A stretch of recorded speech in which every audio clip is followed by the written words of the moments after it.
우리 옆에 사람 보고 인사합시다. 주님의 이름으로 사랑합니다.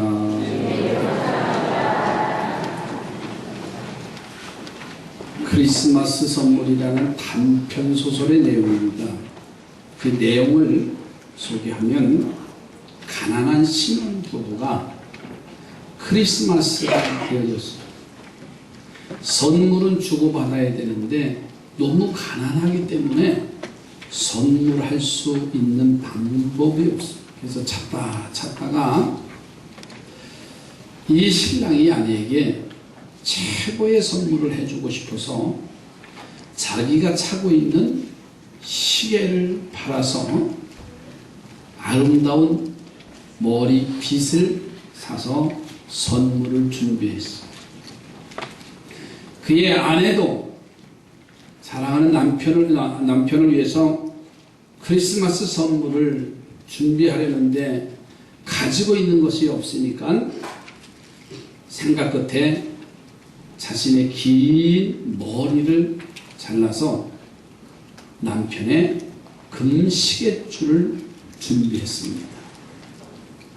그래서 성탄절날 두 내외가 앉아서 선물을 주고받고 그리고 포장된 선물을 열어보니까는 아내는 남편에게 금시계줄을 한 것이고 남편은 부인에게 예쁜 머리빗을 선물을 한 거예요. 그런데 이 남편의 손에는 시계가 없습니다. 또 아내의 그 찰랑찰랑했던 긴 머리는 잘라져서 빗이 필요 없어요. 여러분 어떤 마음일까요? 아마 우리는 이렇게 생각할 거예요. 진작에 해주지. 시계 머리 다 잘랐는데 이제서 빗 해주느냐. 진작 해주지. 시계 금시계 내가 그렇게 원했는데. 아마 우리는 그럴 것 같은데 이 두 부부는 아무것도 사용할 수 없는 곳이지만 남편이 아내를 사랑하고 아내가 남편을 사랑하는 그 사랑의 모습 때문에 증표 때문에 너무나 행복한 부부가 됐다는 거예요. 여러분 행복하십시다. 어떻게 행복할까요? 그가 나를 사랑한다는 확신만 증표만 있으면 행복하지. 저는 어제 결혼 주례하면서도 딱 한마디 잘 살아라. 족하지만 특별하게 설교를 했어요. 너희들 잘 살아야 된다. 잘 사는 것은 서로 사랑하고 부모를 공경하고 하나님을 숨기면서 바로 살아야 된다. 그러면서 아주 강하게 말씀을 전했어요. 두 사람은 필요 없는 것 같지만 그 선물로 인해서 행복한 모습. 사랑하는 사람에게 사랑의 징표를 받으면 여러분 가난해도 행복해요. 아멘도 안 하는 거 봐요. 여러분 사랑하는 사람에게 사랑의 증표만 받아도요 가난해도 행복합니다. 그게 아멘 할 때까지 나 할 거예요. 고작 요거 줬어? 내가 살아줬는데 고작 요거야? 꿈 깨요.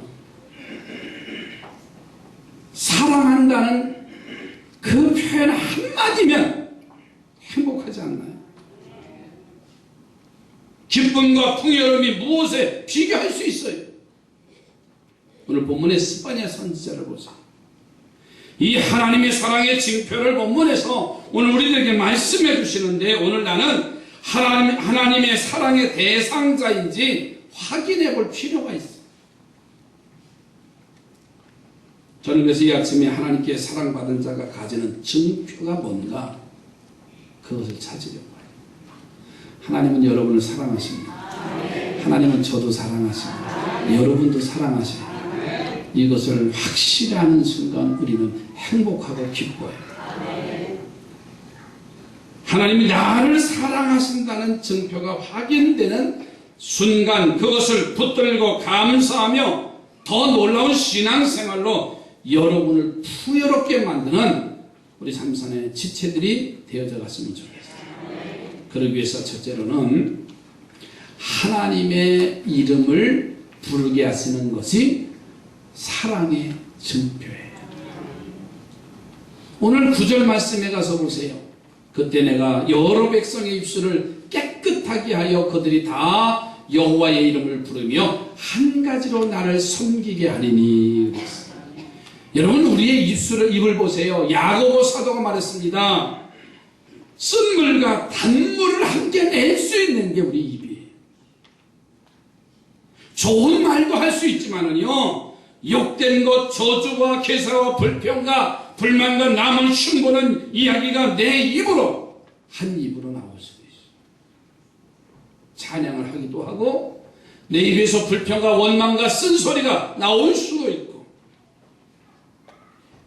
그리고 우리는 선하게 쓰이는 입보다는요, 잘못된 것으로 쓰이는 입의 기능이 더 잘 사용되고 있다는 겁니다. 요즘 청소년들 대화 나누는 거 보세요. 욕으로 시작해서 욕으로 끝내요. 차마 듣기가 민망스러울 정도예요.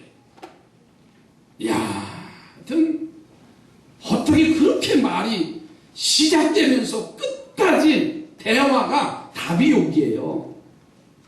무슨 희망이 있어요? 그들의 입술에서 뭘 기대합니까? 언어가 바뀌어지지 아니하면 희망은 없습니다. 우리 하나님은 그러한 우리의 입술을 깨끗하게 하셔서 그 입으로 찬송하게 하시고, 그 입으로 기도하게 하시고, 그 입으로 간구하게 하시고, 하나님의 이름을 부르는 입으로 축복하시면 하나님이 나를 사랑하시는 증거입니다. 다시 말하면 우리가 주님, 아버지라고 부를 수 있는 것이 하나님이 나를 사랑하신다는 거예요. 아버지하고 부를 수 있는 그 순간,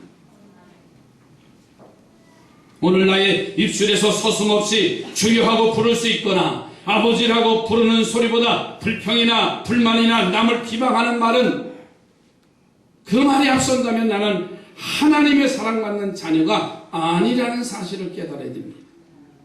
그런데 누가 봐도요, 불평하고 원망하고 정말 좌절할 수밖에 없는 처지의 그 상황 속에서도 주님, 아버지라고 부를 수 있는 그 사람은요, 하나님의 사랑을 받을 수 있는 증표입니다.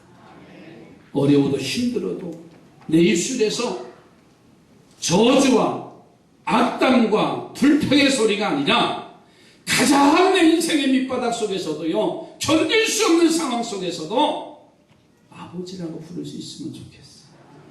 내 생명을 지금 걷어가는 그 순간 내 입술에서 무슨 말이 나올 수 있을까? 아브라함을 보세요. 아브라함은 우상을 만드는 가정에서, 좋지 않은 환경에서 태어났어요.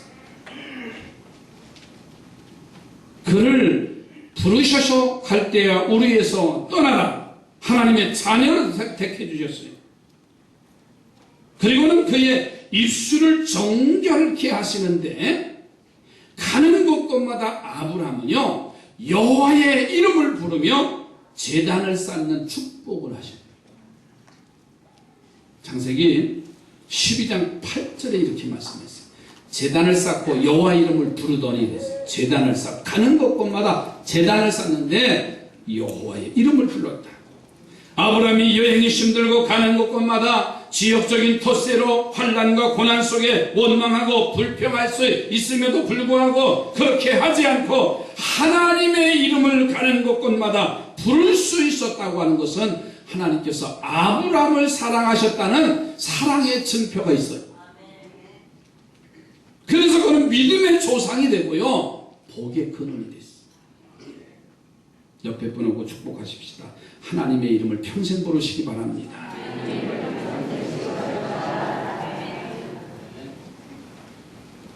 정말이 어렵고 절망스럽고 힘들어도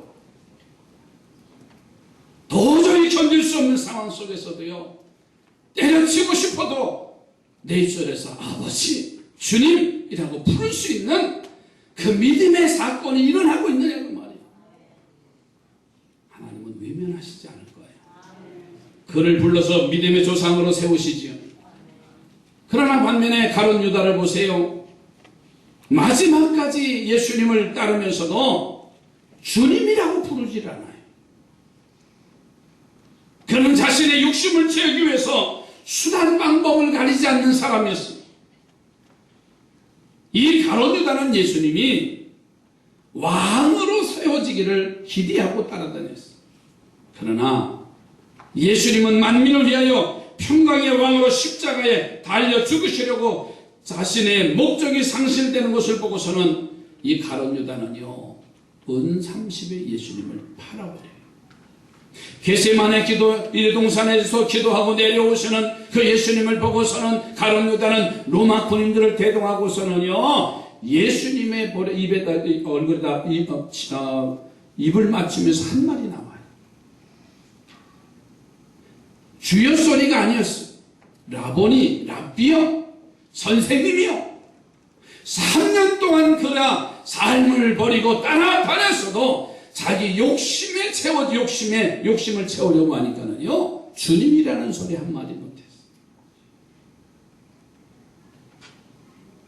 하나님은요, 우리들에게 사랑의 증표를 갖기를 원하셔요.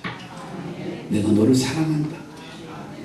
내가 너를 위해서 희생했다. 그래서 이사야서 시편 50편 15절에 환난 날에 나를 부르라. 내가 너를 건지리니 내가 나를 영화롭게 하리라. 아멘이지요. 하나님이 나를 사랑하신다는 사랑의 증표가 있으면 돼요. 오늘 이 아침에 내 입술이 하나님의 사랑을 받는 자의 증표를 가졌는가 되돌아봐야 됩니다. 자꾸 불평이 나오고 비방이 나온다면요, 하나님께서 내 입술을 성별해서 사랑받는 자의 증거를 달라고 기도하시기 바랍니다.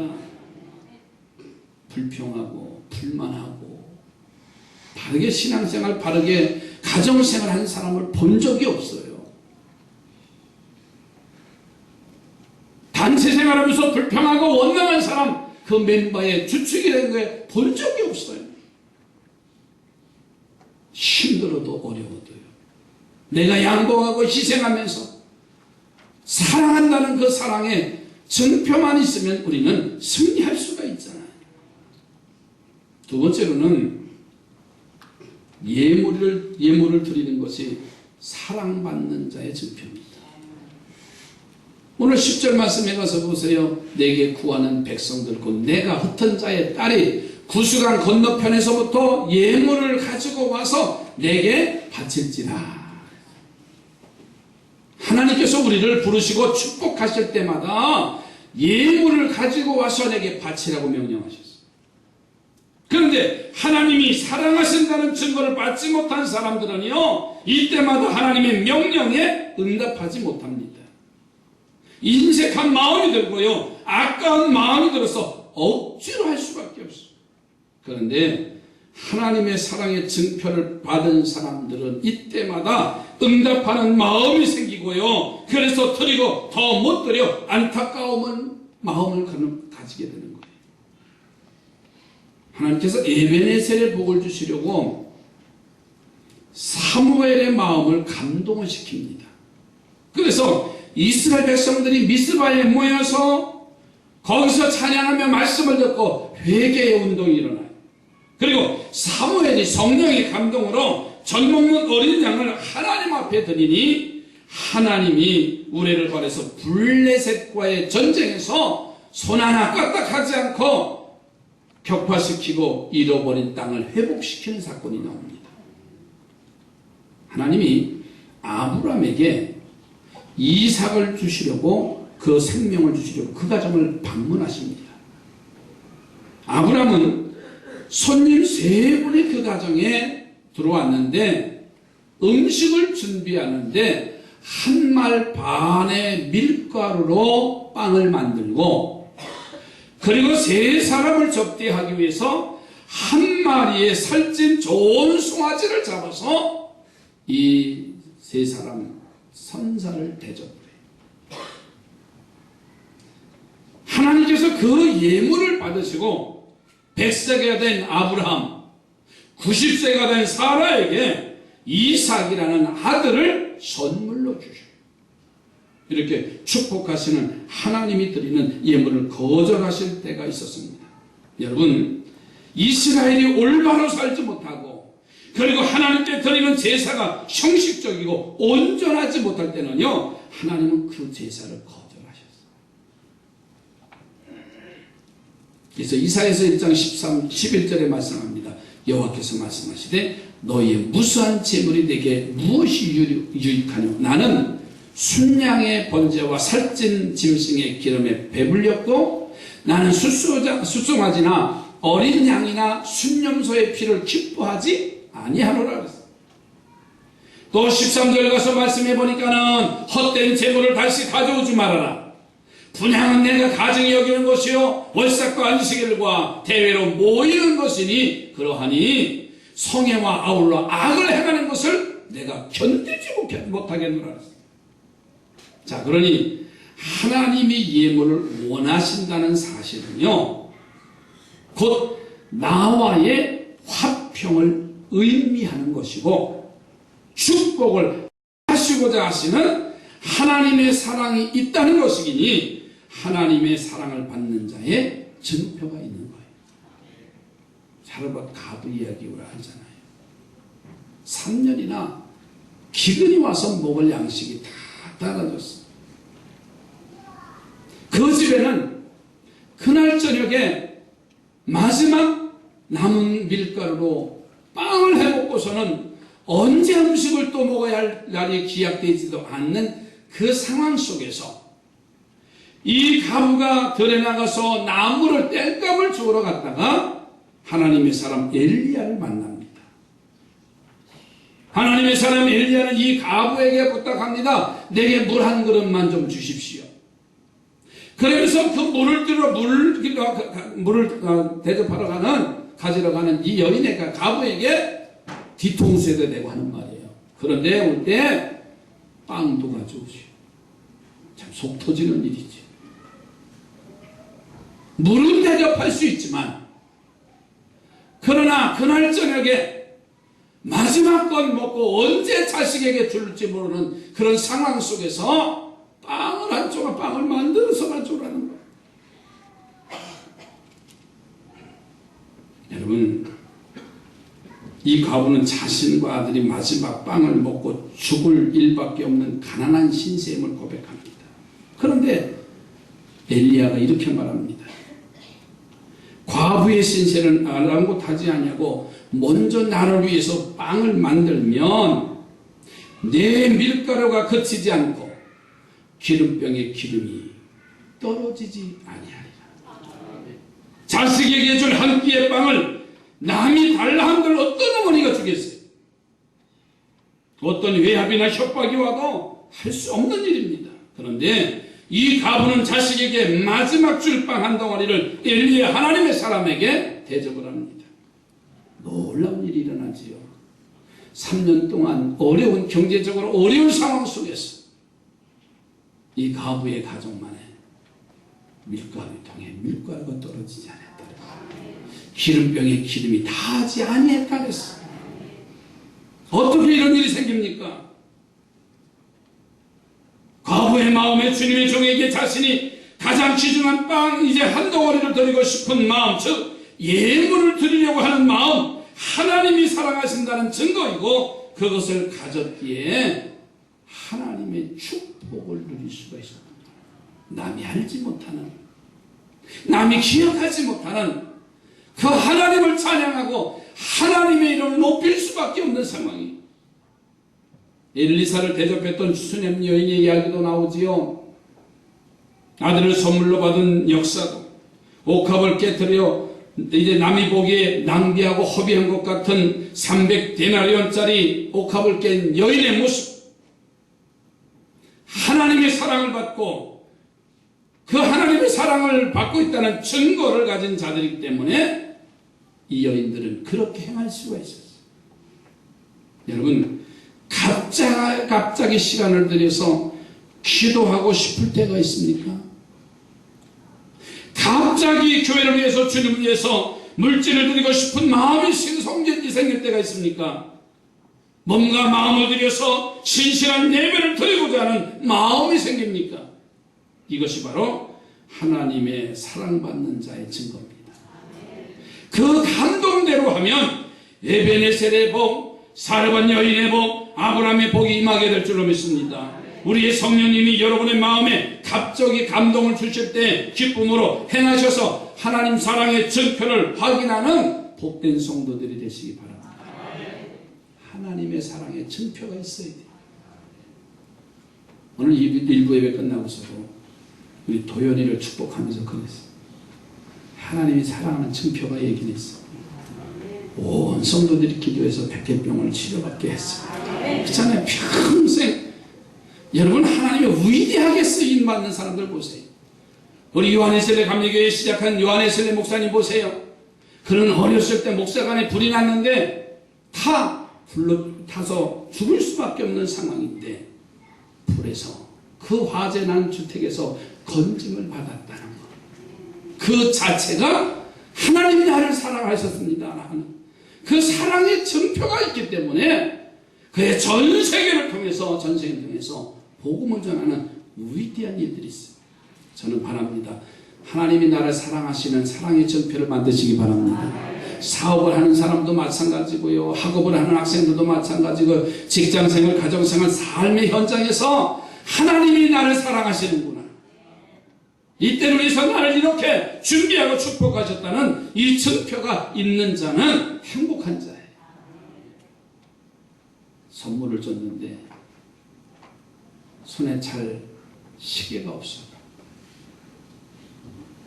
선물을 받았는데 빗어야 할 머리가 없어도 서로 사랑한다고 하는 사랑의 증표 하나만 가지고도 그렇게 행복했다고 하는데, 하나님이 내 사업을, 내 자녀를, 나의 삶을 인도해 주셨다는 이 사랑의 증거 하나만 가져도 두렵지 않잖아요. 세 번째로는 남은 자가 되는 것이 하나님의 사랑을 받는 자의 증표입니다. 오늘 12절 가서 보면 이런 말씀이 나오죠. 내가 곤고하고 가난한 백성을 내 가운데에 남겨두리니 그들이 여호와의 이름을 위탁하여 보호를 받을지라. 바벨론의 침공으로요, 이스라엘이 멸망을 당합니다. 그런데 이 이스라엘 백성들을 이제 포로로 끌고 가는데 대부분의 똑똑한 사람들, 쓸모있는 사람들, 그들을 포로로 잡아가요. 그리고 이 백성들을 끌고 가는데 쓸모없는 사람들이 어떤 사람이냐면 소외되고 무능한 사람들, 가진 것이 없는 사람들은 다 남겨뒀어요. 왜? 데리고 가야, 포로로 잡혀가야 신세만, 입만 더 많으니까는 얼마나 어렵겠어요. 쓸모없는 사람들은 다 남겨뒀어요. 세상에 척도로 쓸모없고 무능하다고 제외된 사람이 되면은요, 우리 하나님이 그들을 사랑하는 사람이 될 수밖에 없어요. 왜냐하면 연약하고 부족함으로 자신을 의지하지 아니하고 우리 하나님만 의지하게 되니 자연히 우리 하나님의 사랑이 함께 하실 줄로 믿습니다.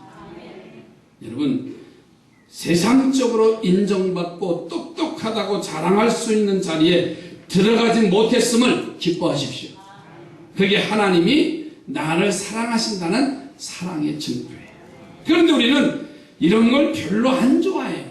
자존심 상하고요, 낙심하고 좌절해요. 내가 어떤 사람인데 나를 소외시켜?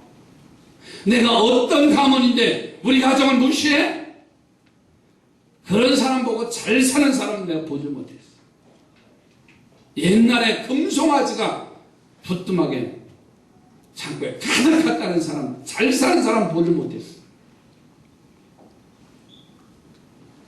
때로는 소외당한 것 같고, 때로는 가진 것 없는 것 같고, 때로는 남이 알아주지 아니하는 그 사람들을 하나님이 세우신다는 사실이죠. 여러분, 교회 안에서 똑똑한 사람이 되려고 애쓰지 마십시오. 똑똑하다고 하는 사람 신앙생활 제대로 한 사람 볼 수가 없었어요. 하나님은 그런 사람들 놔두시고요, 소외되고 가난한 사람들, 말없이 섬기는 사람들, 건축자들이 버린 돌 같은 사람들을 사랑하시고 축복하시는데 성전 모퉁이에 돌이 되게 하십니다. 여러분, 야곱의 이야기를 좀 할게요. 야곱에게는 두 아내가 있습니다. 레아와 라헬이라고 하는 두 여인이 있습니다. 라헬은 미모에다가 총기가 있다. 그러니까 야곱은 그 레위 삼촌 집에 가서 처음 반한 게 라헬한테 반한 거예요. 그래서 그를 아내로 얻기 위해서 열심히 일했어요. 그랬더니 첫날 밤에 보니까, 아침에 일어나서 보니까 레아가 들어와 있어요. 달려갑니다, 장인에게. 내가 원하는 게 아닌데. 그랬더니 장인어른이 한 말이, 냉수도 순서가 있는데 너 하룻밤 잤으면 만리장성을 쌓는데 데리고 살아. 근데 마음속에는 라헬이 마음에 들어있어. 레아를 표현하기를요, 미모가 없어요. 총기가 없다 그래서 총기. 지혜가 없어요. 그냥 묵뚝뚝하게 부모가 시키는 대로 순종하며 사는 그런 여인이에요. 그런데 라헬은 앞에 나서기 좋아하고 자기 얼굴 내타내려고 하고 의시되는 여인이에요. 결혼하고 나서도요, 남편인 야곱은 라헬에게만 접근하지 레아에게는 접근을 하지 않아요. 혼자 독수공방으로 살았어요. 자, 그런데 하나님이 똑똑하고 아름다운 라헬보다는요, 불쌍한 레아에게도 관심이 있었어요. 더 사랑하셨어요. 왜냐하면 레아는 세상적으로 부족했기 때문에 언제나 하나님만 의지하고 하나님께 부르짖고 사는 여인이었어요. 남편에게 버림받고 동생에게 미련하다고 여겨지자 우리 하나님이 대신 그를 사랑하시는데 이것이 남은 자의 축복입니다. 그래서 그는 아들 루벤의 효도를 받아서 합 한 채를 선물로 받아요. 그러자 동생 라헬이 그것을 빼앗으러 오자 그것도 동생에게 양보해요. 그러자 하나님이 그의 태를 여시고서는 아들을 얻을 수 있다는 합 한 채를 뺏기고도 자녀를 선물로 받은 게 레아입니다. 자, 그런데 라헬은요, 아들을 낳을 수 있다고 하는 합 한 채를 먹고 날마다 야곱과 함께 지내는데도 이 라헬에게는 자녀가 생기질 않아요. 이것이 남자의 축복입니다. 우리아는 전쟁터에 나가 있는 사이에 그의 아내 밧세바를 다윗에게 빼앗깁니다. 다윗은 아이가 생기니까 그것을 감추려고 왕명으로 특별 전쟁에 나가 있는 우리아를 특별 휴가를 내도록 명령을 합니다. 그래서 웬일인가 하고 돌아왔더니 너 지금 여기서 쉬고 너희 아내와 함께 쉬고 가라는 거예요. 그러나 우리아는 왕의 명령을 거절합니다. 내 동료들이 저 전쟁터에서 지금 사생결 목숨을 걸고 전쟁터에서 잠을 자지 못하면서 전쟁에 나가 있는데 내가 어떻게 여기서 한밤을 지내면서 쉴 수가 있습니까? 하고 전쟁터에 이 우리아가 나갑니다. 다윗의 계획이 실패로 끝납니다. 그래서 장군을 시켜서 제전선에 나가서 전사하도록 합니다. 여러분, 다윗도 요압도 모자란 사람이라고 비웃고 자신들의 교만함과 똑똑함만 자랑했었을 겁니다. 그런데 하나님께서는요, 이 우리아를 어떻게 사랑하셨는가? 정말 순진하고 미련한 것 같고 어둔한 것 같고 사람 노릇하지 못하는 것 같은 그 사람에게 하나님이 어떻게 사랑하는 증거를 보여주셨냐면, 마태복음 신약성경 마태복음 1장 6절에 우리아에 대한 이야기가 나와요. 이새는 다윗 왕을 낳으니라. 다윗은 우리아의 아내에게서 솔로몬을 낳았다. 아니, 성경에 기록되려면 다윗은 밧세바에게서 솔로몬을 낳고 이렇게 기록되어야 됩니다. 그런데 거기에는 우리아의 아내에게서 솔로몬을 낳았다. 전 남편의 이야기가 나오는 겁니다. 여러분, 하나님이 이름 없이 죽어간 우리아를 끝까지 붙들어 주셨어요. 이것이 남은 자의 축복입니다. 인정을 받지 못했고 남에게 존중함을 받지 못했던 소외된 사람이라 할지라도 우리아는 하나님이 나를 사랑하신다는 사랑의 증거가 있었기에 그 전쟁터에 나가서 목숨 걸고 싸우는 전사들과 함께 전사했지만 그의 이름은 영원히 남았어요. 13절에 하나님께서 그 증표를 보여주시는데 어떤 증표를 보여주시냐면 악을 행하지 아니하며, 남은 자가 돼서 하나님의 사랑의 증표를 받는데 악을 행하지 아니하며 거짓을 말하지 아니하며 입에 거짓된 혀가 없으며 먹고 누울지라도 그들을 두렵게 할 자가 없으리라. 사랑하는 성도들이여, 여러분은 하나님이 사랑하신다는 증표를 세 개를 가지고 계십니까? 아니면 하나밖에 없습니까? 아니면 두 개밖에 없습니까? 아니면 하나도 없습니까? 하나님이 나를 사랑하신다는 이 증표를 우리는 가져야 됩니다.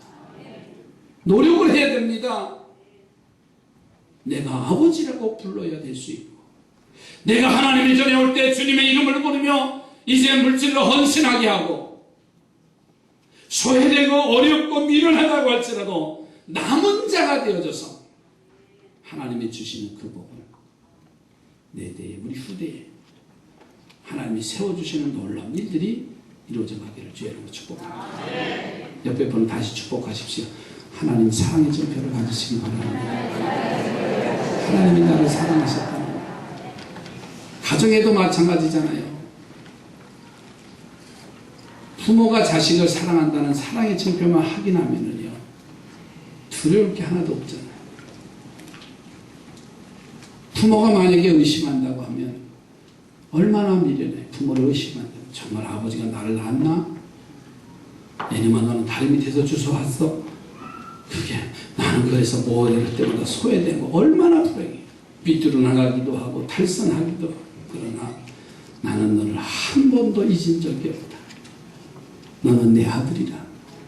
내가 너를 사랑했다 하면서 그 말 한마디에는요, 평생 가슴에 안고 나는 이 시가문이지, 나는 이렇게 살아야지, 나는 하나님의 자녀지 하면서 우리는 당당하게 사는 거예요.